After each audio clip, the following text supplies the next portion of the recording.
Idade aí, coloquei para gravar. Sorriam, vocês estão sendo filmados.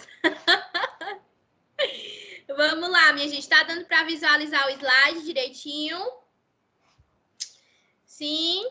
Então, nós paramos aqui, né? Referente aí o espéculo, como eu falei para vocês, nós temos vários tamanhos de espéculos, né? Virgens, PP, P, M e G, tá certo? E aí, meus amores, logo depois que a gente introduz o espéculo na paciente, né, no canal vaginal dessa paciente, a gente consegue visualizar o colo do útero, tá? Que é exatamente assim como vocês estão vendo aí na foto. É muito parecido, tá, gente? Esse colozinho do útero, onde tem essa entradazinha que a gente chama de orifício, tá certo? Introduzimos o espéculo, logo depois a gente vai observar o colo do útero, tá? E aí, meus amores, quando a gente introduz o espéculo, a gente vai observar o canal vaginal dessa mulher. E aí, como vocês estão vendo, é um canal vaginal sadio, certo? Ou seja, pode ter sim essas ruguinhas, tá? No canal vaginal é super normal, certo? Porém, o que não pode ter, gente, é essa fotinha aí que vocês estão vendo. É rugas, tá? Ou seja, já significa que essa mulher ela tem HPV, certo? O colo uterino que a gente deve visualizar, né? Ou seja, o canal vaginal dessa mulher, ela deve ser apenas como se fosse aquelas ruguinhas, né? Que eu mostrei na foto anterior. E essa foto aí que vocês estão vendo são fotos de pessoas que têm HPV, tá, gente? Que é o câncer de colo uterino. E aí essas mulheres, elas podem apresentar essa ruguinha, tá certo? Vamos lá. E aí, meus amores, logo depois que a gente introduz o espéculo nessa mulher, nós vamos passar pela coleta citopatológica. Professor, o que é essa coleta? Lembra que eu falei para vocês que a gente vai coletar a substância que fica no colo uterino dessa mulher? Ou seja, nós vamos realizar a coleta ectocervice e a coleta endosservice. Qual é a diferença? Ectocervice vai ser a coleta de fora e endosservice a coleta de dentro, tá certo? Lembrando, gente, como eu falei para vocês, a lâmina ela tem que estar previamente identificada, ou seja, você vai colocar ali as iniciais do nome da paciente. E você também vai colocar o número do prontuário dessa paciente ou do cadastro que foi feito naquela unidade de saúde, certo? Lembrando que em alguns locais a gente também coloca a data de nascimento, certo? Vamos lá. Logo depois, gente, a gente vai fazer essa coleta da ectocervice. Como eu falei para vocês, a ectocervice vai ser essa partezinha de fora do colo uterino. Ou seja, nós vamos utilizar a espátula de Aires, certo? Logo depois, a gente introduz essa espátula e faz uma rotação completa, ou seja, de 360 graus. Vou já mostrar no videozinho para vocês, que fica mais fácil de vocês entenderem o que realmente eu estou falando. E a gente introduz essa espátula de Aires e faz uma rotação. Logo depois que a gente fez essa rotação de 360 graus, a gente vai o quê? Vai colocar na lâmina, tá certo? Olha aí, só uma fotinha para vocês entenderem como essa espátulazinha de Ares, tá, gente? Aí a gente encaixa ali na parte superior, né? Ou seja, na parte de fora desse colo do útero e faz uma rotação de 360 graus, certo? E aí, logo depois, gente, quando a gente tira essa secreção, a gente vai colocar na lâmina, certo? Então, a gente pega a lâmina em sentido vertical e faz apenas uma vez. Passa assim na lâmina, ó, pega a laminazinha, ó, e aí você vem com a espátula de Ares e passa uma vez. Não precisa você ficar assim, não, ó, fazendo de um lado para o outro, não. É apenas uma vez. Coletei a substância que estava no colo do útero dessa mulher, pego a espátula e passo nessa lâmina, certo? Lembrando, gente, que a partezinha fosca é essa que vocês estão vendo aí que tem a identificação dessa mulher, tá certo?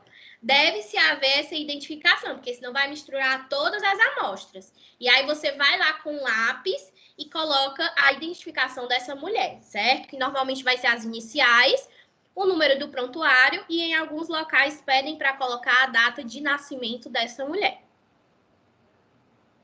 Vamos lá.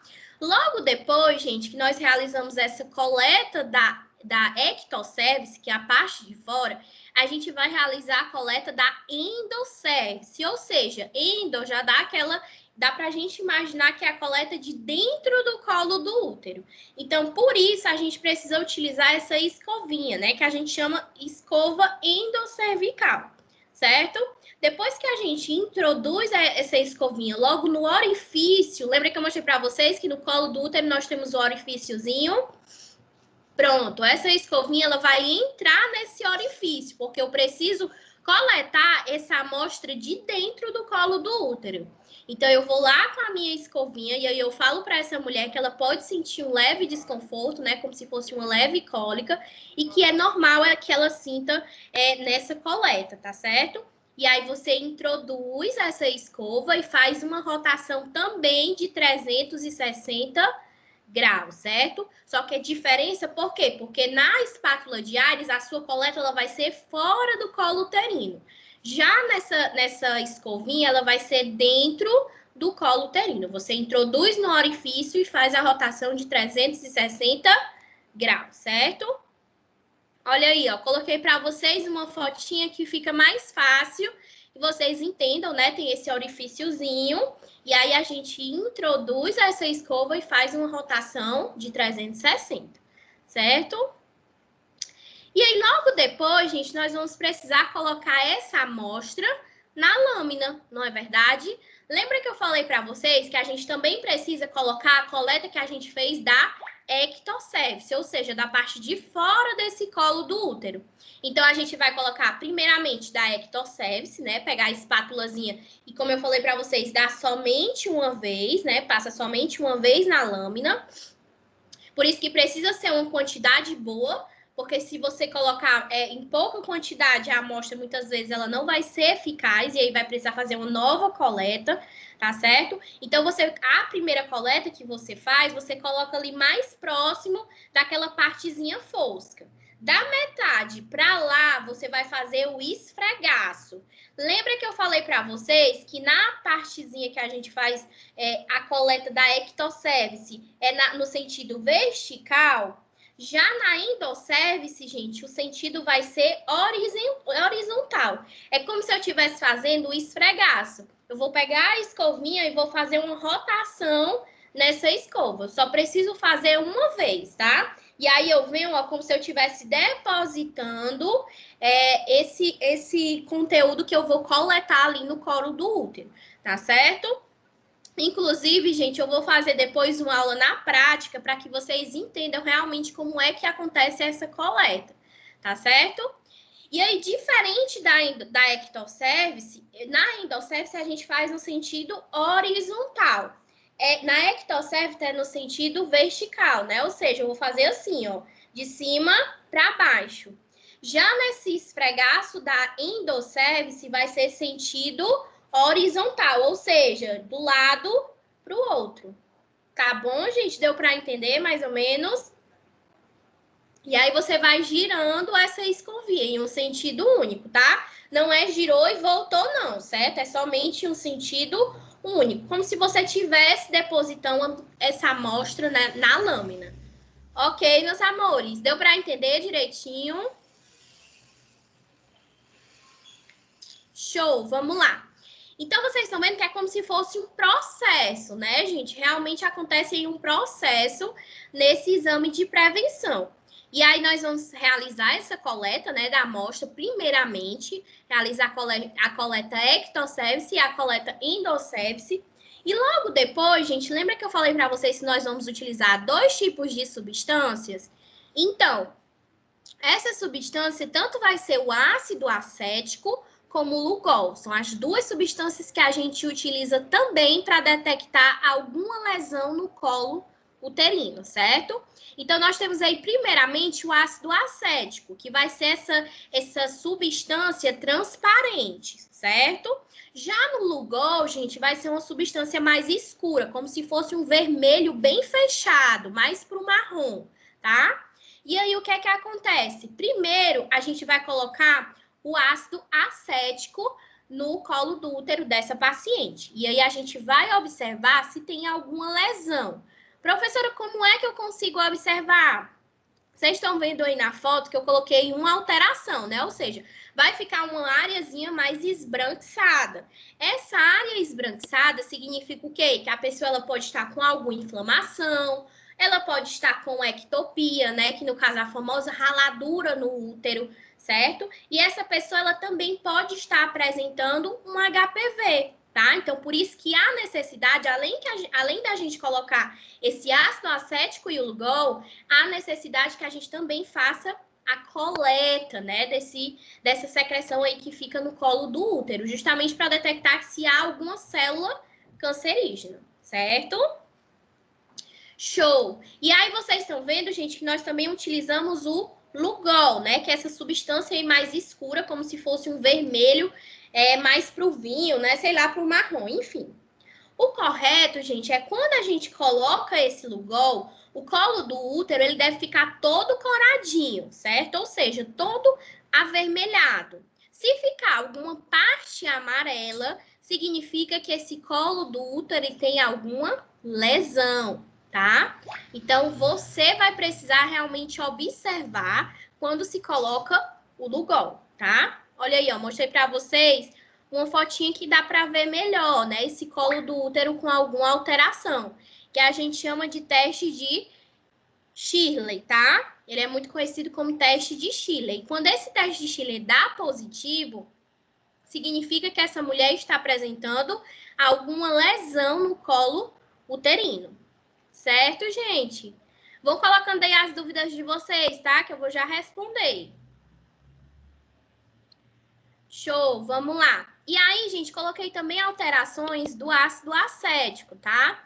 Quando a gente coloca o ácido acético, o correto é realmente ficar desse ladozinho esquerdo de vocês, né? Quando dá negativo, ele fica realmente todo da cor que realmente é. Por quê? Porque a secreção é transparente. Já quando o teste dá positivo, gente, vai aparecer dessa forma, tá? Tanto pode ficar uma região mais esbranquiçada, como também pode ficar essa região mais avermelhada, certo? Então, assim, se está apresentando essa parte mais avermelhada, o que é que significa? Que essa pessoa ela pode estar tendo algum tipo de inflamação, né? Ou então pode ser algum tipo de lesão, tá certo? E aí é importante que quando a paciente esteja esse teste positivo, ela seja encaminhada para realizar uma colposcopia, que é um teste mais específico, gente, que eu vou já mostrar para vocês. Tá certo? Então, há necessidade realmente que faça o encaminhamento para que essa pessoa possa ter uma avaliação médica, tá? Vamos lá, gente. Deixa eu só mostrar aqui um videozinho para vocês no YouTube, para que vocês possam entender direitinho o que eu realmente estou falando, que aí vai ficar mais fácil que vocês entendam, tá?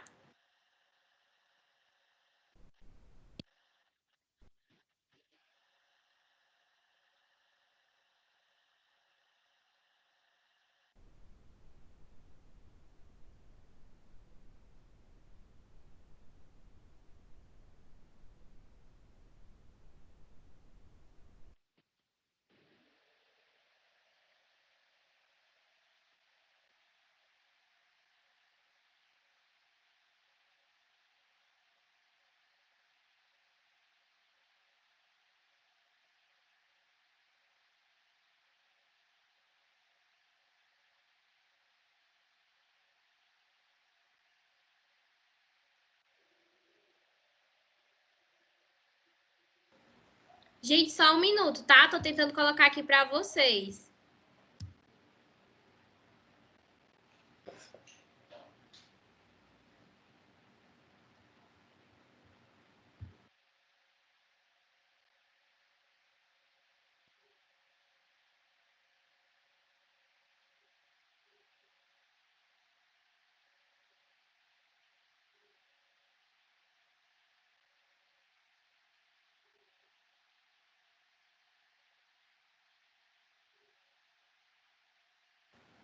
Fala, minha Nossa Senhora, o que foi? Meu computador travou? Eu acho, minha gente, só pode.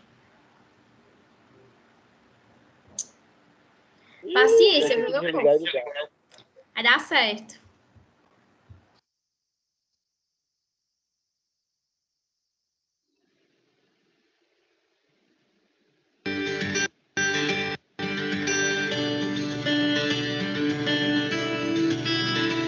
A coleta do exame preventivo é um teste realizado para detectar alterações nas células do colo do útero. Ele também pode ser chamado de exame citopatológico, esfregaço cérvico-vaginal ou Papa Nicolau. É a principal estratégia para detectar lesões precocemente e fazer o diagnóstico da doença bem no início, antes que a mulher tenha sintomas. O exame preventivo é simples e rápido. Pode, no máximo, causar um pequeno desconforto que diminui se a mulher conseguir relaxar e se o exame for realizado com boa técnica e de forma delicada por médicos e enfermeiros. É fundamental que os serviços de saúde orientem sobre o que é e qual a importância do exame preventivo, pois sua realização periódica permite o diagnóstico precoce das lesões precursoras e a redução da mortalidade por câncer do colo do útero. Indicações e contraindicações. Toda mulher que tem ou já teve vida sexual deve submeter-se ao exame preventivo entre 25 e 64 anos.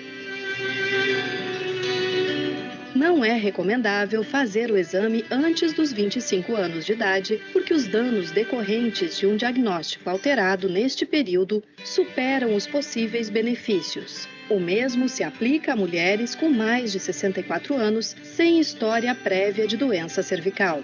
No caso das mulheres mais jovens, o foco da atenção ginecológica deve ser a prevenção, o diagnóstico e o tratamento das doenças sexualmente transmissíveis e o planejamento reprodutivo. Para as mulheres mais idosas, deve-se realizar o exame das mamas e a avaliação pélvica. Mulheres grávidas também podem se submeter ao exame, sem prejuízo para a sua saúde ou a do bebê. Recomendações prévias. Nas 48 horas que antecedem o exame, deve-se evitar a utilização de lubrificantes, espermicidas ou medicamentos vaginais. Além de exames transvaginais, como a ultrassonografia, a mulher também não deve ter relações sexuais, mesmo com camisinha, e não fazer uso de duchas. O exame não deve ser feito no período menstrual, pois a presença de sangue pode prejudicar o diagnóstico citopatológico. Sala de coleta. O consultório ou sala de coleta deve ter um espaço adequado e ser um ambiente claro, limpo e reservado, garantindo a privacidade necessária para favorecer o diálogo com a mulher, o exame físico externo e a coleta do material. Este ambiente deve ser equipado para a realização do exame ginecológico com mesa ginecológica, escada de 2 degraus, banqueta, mesa auxiliar, foco de luz com cabo flexível, biombo ou local reservado para a troca de roupa e lixeira. Material necessário. Será necessário espéculos de tamanhos variados, preferencialmente descartáveis, lâmina de vidro com extremidade fosca, espátula de aire, escova endocervical, luvas descartáveis, frasco porta-lâmina para o transporte contendo álcool a 96%, em quantidade suficiente que cubra toda a lâmina, formulários de requisição do exame citopatológico, material para a identificação dos frascos com lápis preto número 2 e etiqueta, avental ou camisola e lençol. Escolha do espéculo. Mulheres jovens ou nulíparas podem oferecer alguma resistência à introdução do espéculo, apesar de terem boa elasticidade e lubrificação vaginal. Isso pode acontecer por medo, desconforto ou mesmo vaginismo. Avalie a possibilidade de usar um espéculo médio, mas se houver dificuldade, não insista e opte por um espéculo pequeno. Ou número 1. Alguma resistência e maior desconforto também podem ser experimentados por mulheres após a menopausa, sendo também recomendável utilizar o espéculo número 1.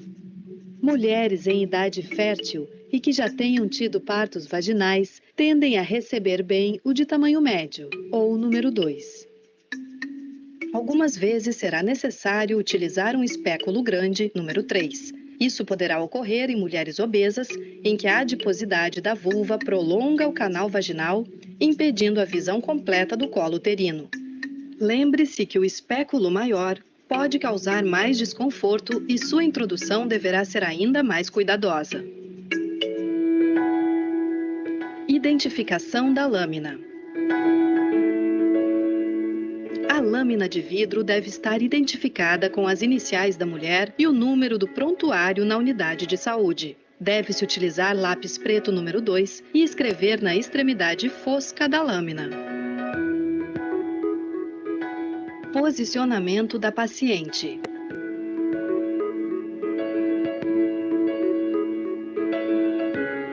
Para a coleta do exame citopatológico, a mulher fica em posição de litotomia, com as nádegas mais próximas da borda da mesa ginecológica. Isso facilita a visualização do profissional e coleta de material. O profissional deve se posicionar sentado de frente para a mulher. Para melhor visualização, posicionar o foco de luz para a genitália externa da mulher. É importante explicar o que está sendo feito durante todo o procedimento. Exame físico externo. Muitas vezes, a oportunidade da coleta do material para exame citopatológico é uma das poucas vezes em que a mulher poderá ser submetida a um exame ginecológico. Assim, deve-se fazer um minucioso exame da vulva e da região perianal, buscando lesões macroscópicas como úlceras, pintas, áreas vermelhas e verrugas. A presença de alguma dessas alterações deve motivar o encaminhamento para o médico ginecologista. Da mesma forma, antes ou depois do exame da genitália, deve ser realizado o exame clínico das mamas. Introdução do espéculo. Introduza o espéculo na posição longitudinal ou levemente oblíqua para proteger a uretra. Vá introduzindo e girando delicadamente até ficar na posição transversa em relação à fenda vaginal. Procure posicionar o espéculo de forma a possibilitar a completa observação do colo uterino, das paredes vaginais e do conteúdo vaginal. Nem sempre essa é uma manobra fácil, principalmente em mulheres que estão tensas ou desconfortáveis. Quando perceber maior relaxamento, termine de abrir o espéculo e localize o colo. Lembre-se de que não é possível utilizar lubrificantes oleosos como vaselina, pois prejudicam a preparação do material para exame. Não há impedimento para o uso de água ou soro fisiológico.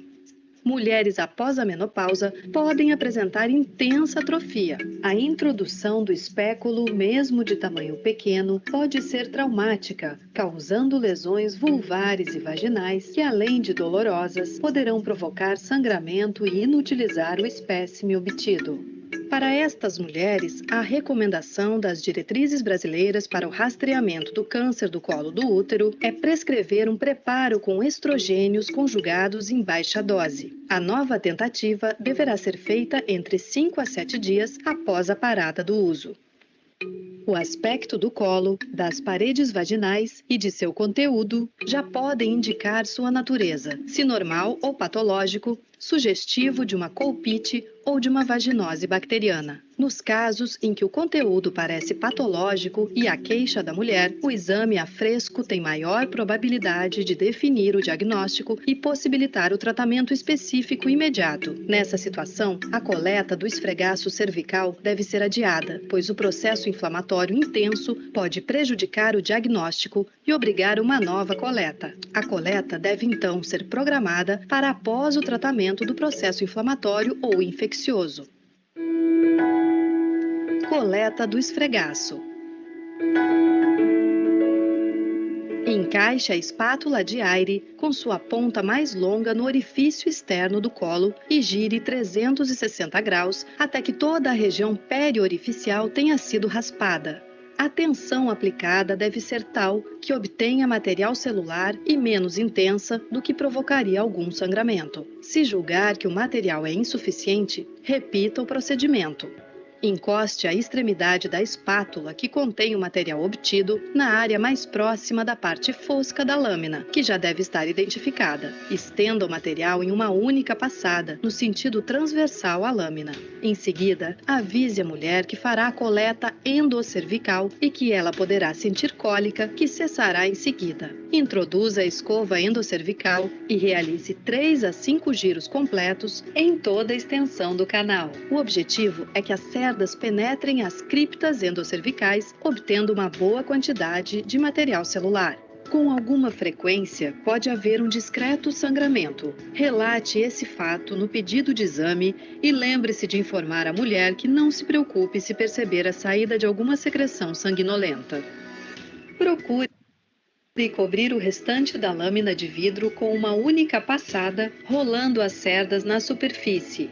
A intenção é obter um esfregaço com pouca superposição celular, o que facilita a visualização ao microscópio. Feito isso, coloque a lâmina o mais rapidamente possível no frasco com álcool a 96%. Previamente identificado com o nome completo e o número do prontuário da mulher na unidade de saúde. Retirada do espéculo.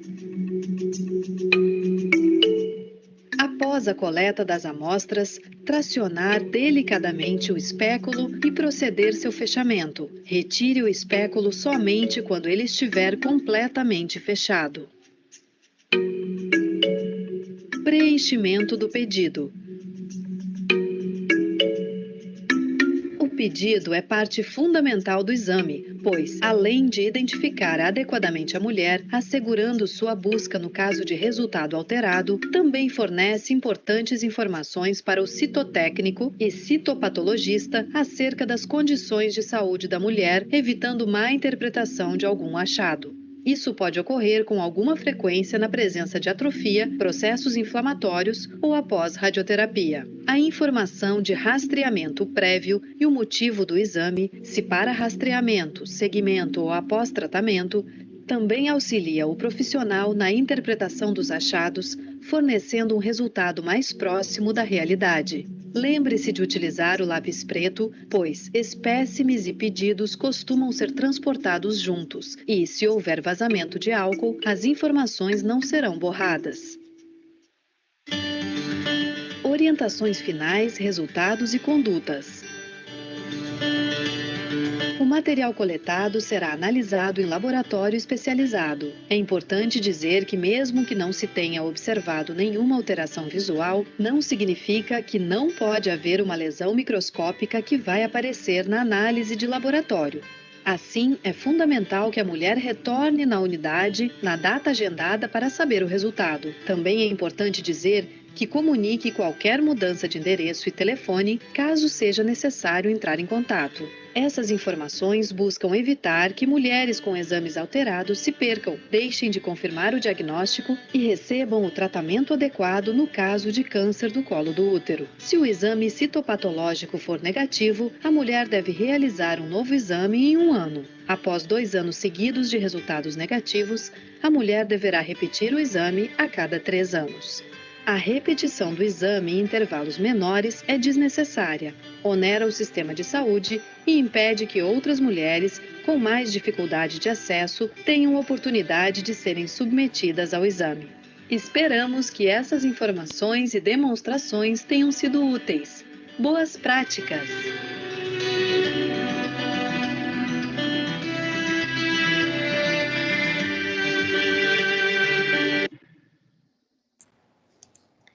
E aí, meu povo? Conseguiram entender aí o videozinho? Foi bem explicativo, né? Foi praticamente tudo que eu falei para vocês aí referente a essa parte do exame ginecológico, né? Foi praticamente tudo que eu falei para vocês, só que em forma mais lúdica, né? Fazendo algumas demonstrações. Então, eu acredito que agora tenha ficado mais fácil de vocês realmente absorverem o conteúdo, né? Então, vamos lá. Deixa eu dar continuidade aí para vocês. porque agora nós iremos ver algumas alterações em uma consulta ginecológica, tá? Só para a gente finalizar aí nossa aula, para que a gente entenda mais um pouco mais sobre essas alterações que pode ter em uma consulta ginecológica, certo? Então, meus amores, começando inicialmente pela ectopia. Lembra que eu comentei com vocês sobre a famosa raladura no útero, certo? Então, o nome científico dessa raladura a gente chama de ectopia, tá certo? Que é como se realmente fosse uma ferida, exatamente como vocês estão vendo, certo?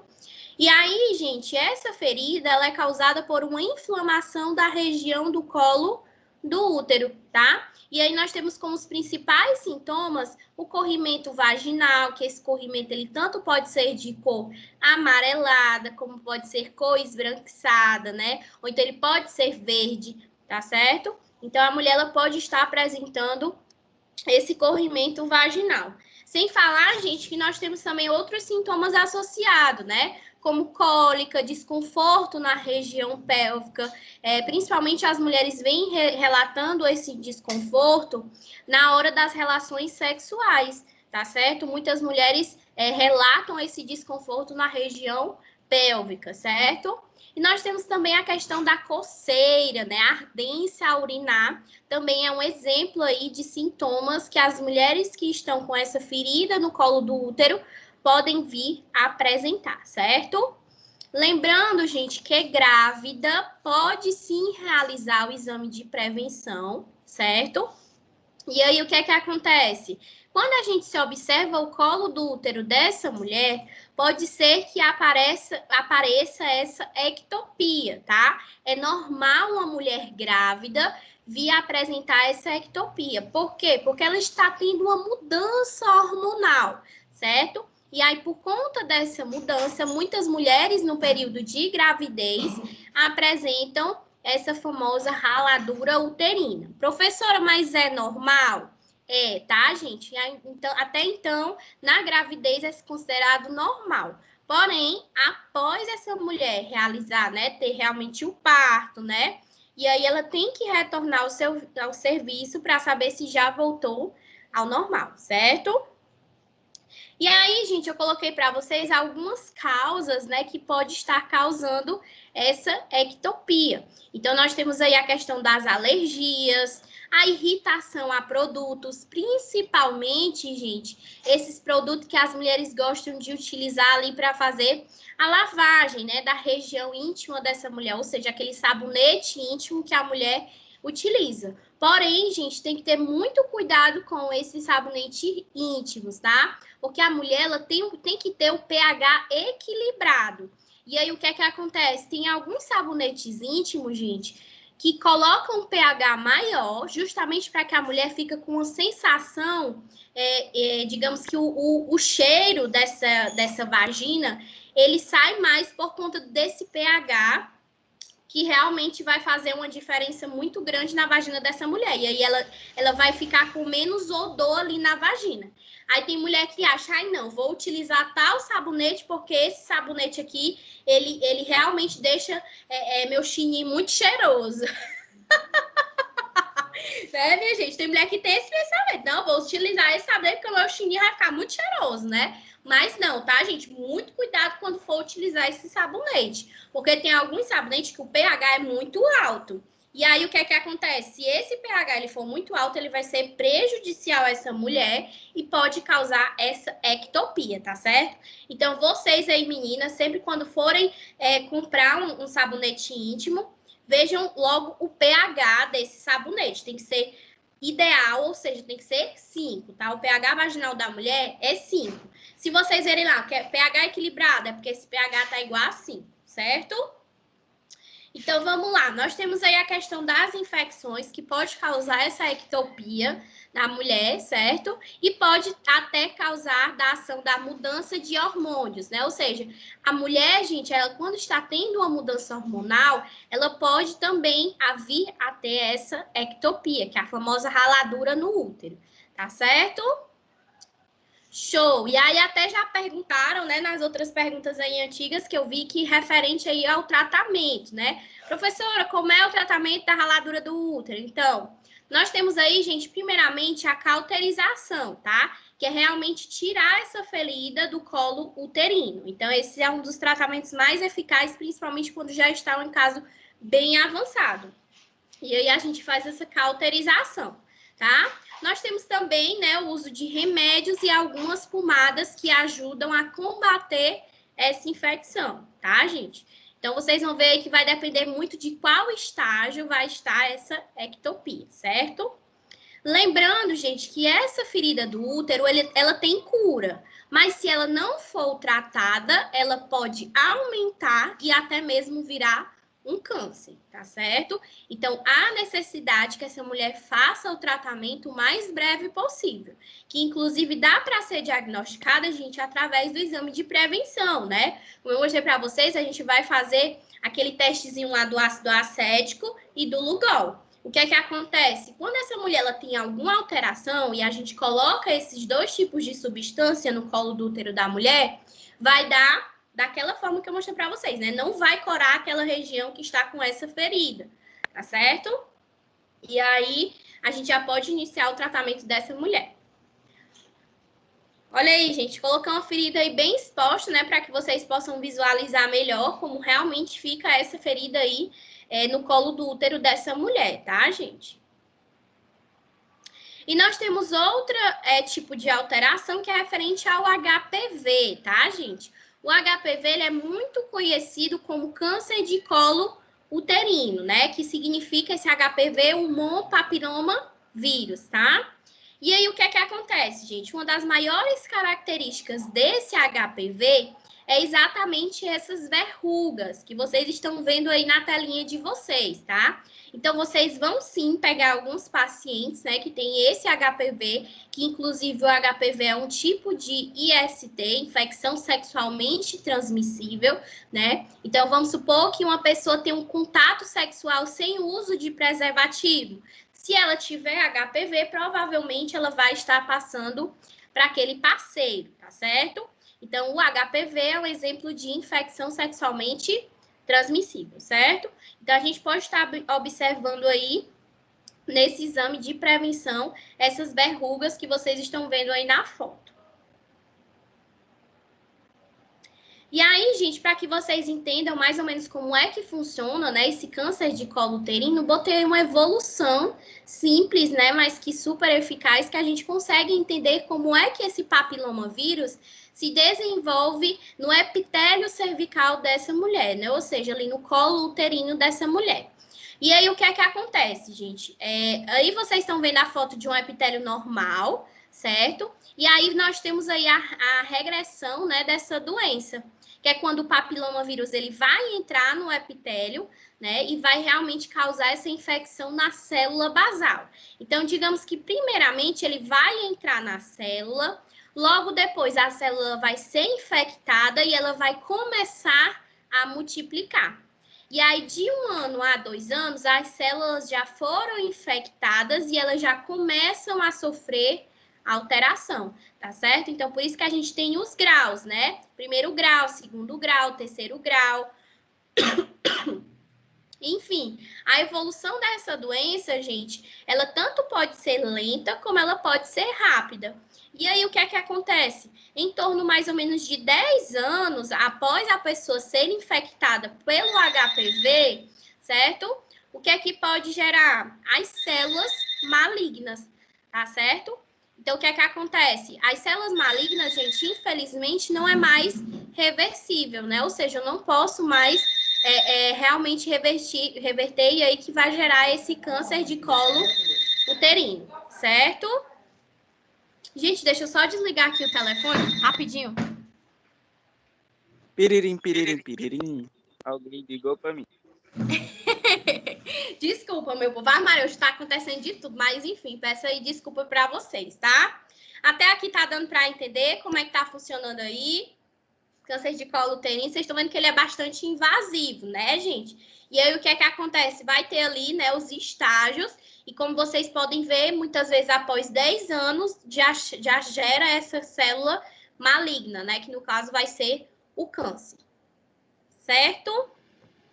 E aí, gente, eu coloquei alguns fatores de risco, né, que pode essa mulher chegar a vir a ter o HPV, o câncer de colo uterino.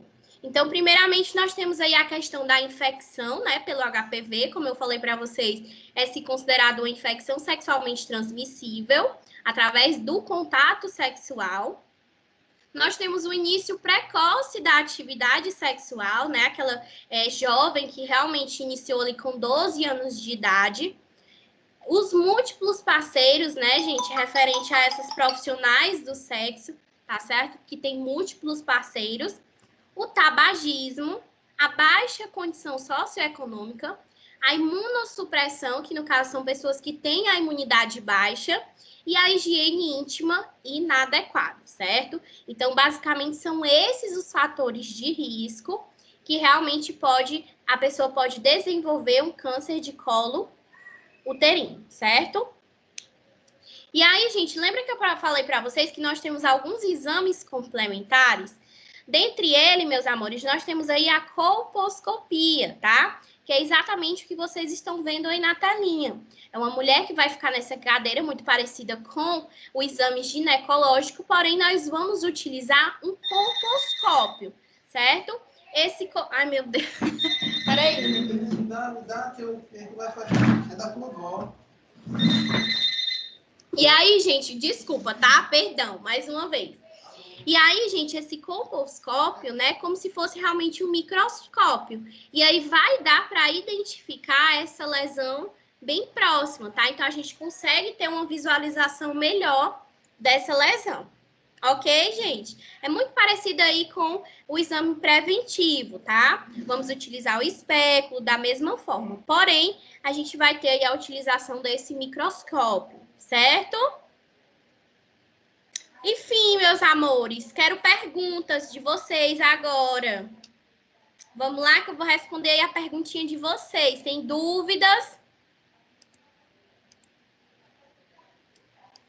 Vamos lá, deixa eu responder aí a perguntinha de vocês.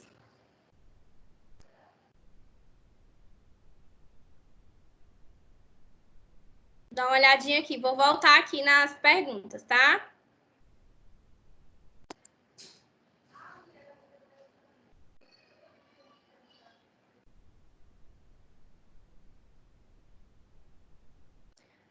Já respondi, né, Luara, no caso da raladura, como é feito o tratamento, já disse.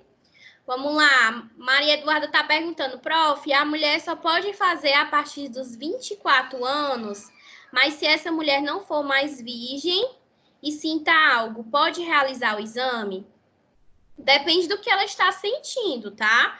Aí ela pode sim realizar antes dos 24 anos, é o que eu até estava falando para vocês. Vai ter algumas clínicas, gente, principalmente clínicas particulares, que não vai determinar, digamos que a idade específica dessa pessoa realizar o exame preventivo. Porém, é aquela coisa, né, gente? O Ministério da Saúde, ele preconiza isso. Mas vão ter algumas clínicas que vão sim realizar esse exame de prevenção antes dos 24 anos, certo? Mas o Ministério da Saúde, ele preconiza que seja a partir dos 25 anos de idade. Vamos lá. Andressa, todo o preenchimento das fichas são feitas com lápis preto ou pode ser de caneta azul ou preta? Vamos lá. Referente a esse preenchimento, gente, é bom que realmente seja feito de lápis. Por quê? Porque se você errar, se você tiver de lápis, você não consegue consertar, né? Então, é bom que realmente você faça de lápis, tá certo? E vocês vão ver que muitos deles são ali digitados. E aí fica mais fácil de realmente fazer esse preenchimento, tá? Vamos lá. Esse procedimento só é feito por profissionais mulheres ou homem também pode fazer? Falei isso no comecinho da aula, tá? Porque acredito que você não estava aqui, né? Inclusive, estava até falando contigo nesse instante. Esse procedimento, ele pode ser realizado, sim, por homens, tá? Só que lembrando que precisa ser ginecologista, né? Ou seja, ou um médico, ou então um enfermeiro, tá certo? Técnico de enfermagem não pode realizar esse procedimento, tá? Realmente só quem pode realizar é o médico ou o enfermeiro. Porém, o técnico de enfermagem ele vai ficar responsável por preparar todo o material, preparar a sala e auxiliar esse exame preventivo, tá certo? Show, vamos lá. Rodaica está dizendo, e o pH neutro é menos pior? É o ideal, tá? O neutro é o ideal, que é realmente o pH que vai ser, digamos que mais próximo a nosso pH vaginal. Vamos lá, Maria Silvana, o pH do produto tem que ser 5? Tá, sim, porque é o pH ideal, certo? Vamos lá, essa colposcopia é feita só por profissionais mulheres, todos os profissionais são da área ginecologista. No caso da colposcopia, gente, como é digamos que uma especificidade maior, o que é que acontece? Não é mais realizado por enfermeiro, a não ser que o enfermeiro ele tenha realmente uma especialização em ginecologia, tá? Se não tiver uma especialização, gente, infelizmente ele não vai poder realizar essa colposcopia. Tá? Então, realmente há uma especialização maior, porque vai ser, digamos que, um exame mais específico para detectar essas células cancerígenas, né? Ou então algum tipo de inflamação nessa mulher, tá certo? Como eu falei para vocês, técnicos de enfermagem vão ficar responsáveis por preparar material, preparar a sala, né? Auxiliar, tá bom? Por isso que é de extrema importância que vocês aprendam esse passo a passo aí que acontece no exame preventivo, certo? Rodaica, o HPV nem sempre evolui para o câncer, né? Não estão completamente associados, pois outros ISTs podem desenvolver um câncer de colo uterino também. Vamos lá. Referente ao HPV, Rodaica, realmente nem sempre vai ser câncer, tá? Como eu falei para vocês, muitas vezes o câncer ele só vai evoluir a partir de 10 anos, que aí ele realmente se torna câncer. E nem sempre, gente, esse HPV vai ser um câncer de colo uterino, certo? Esse HPV, no homem, no caso, por exemplo, o homem não tem colo uterino. E aí, quando ele é infectado por HPV? Pode virar um câncer de pênis, tá certo? Então, assim, a gente associa com o câncer de colo uterino. Porém, se for, vamos supor, no homem, né, não vai ser um HPV, não vai ser um câncer de colo uterino. Vai ser uma célula, né, que inclusive ela pode gerar uma célula cancerígena, tá certo? Vamos lá. Outras ISTs podem sim desenvolver câncer, tá? Na pessoa, se não houver o tratamento, gente, pode irradiar e realmente gerar um câncer, tá certo? Mais alguém, meus amores, para perguntar? Ficou claro? Alguém tem alguma dúvida? Podem ficar à vontade, tá? Para perguntar. Pronto, deu para todo mundo entender. Ninguém tem dúvida mais? Não? Meu povo, vocês estão muito calados hoje. Vocês estão muito calados, viu? E aí, gente, gostaram da aula? Foi tranquilo hoje? Deu para entender aí como é que funciona o exame preventivo? Tiraram todas as dúvidas mesmo, de verdade? Que ótimo, tá? Acho que a galera tem receio de falar sobre vagina. Acho que não, viu? Eu espero que não, tá, gente? Vocês são os profissionais da saúde, não é pra ter vergonha de nada, não. Obrigada, Rodaica. Show. Silvana tá perguntando, vai ter prova? Vai sim, tá, Silvana? Vai ter prova sim. Inclusive, eu mandei para vocês, gente, aí no...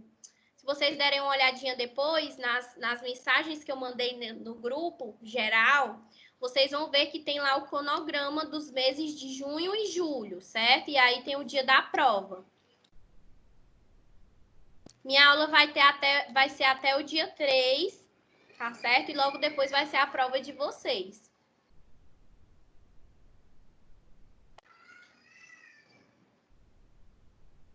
Show, gente? Tiraram todas as dúvidas? Frase a novela da 9. Tá certo. Tem uma pergunta em cima dela aí. Qual? Minha mulher nem me viu. Ah, Cadê? Do Ronald? Deixa eu ver aqui, olhar aqui para cima.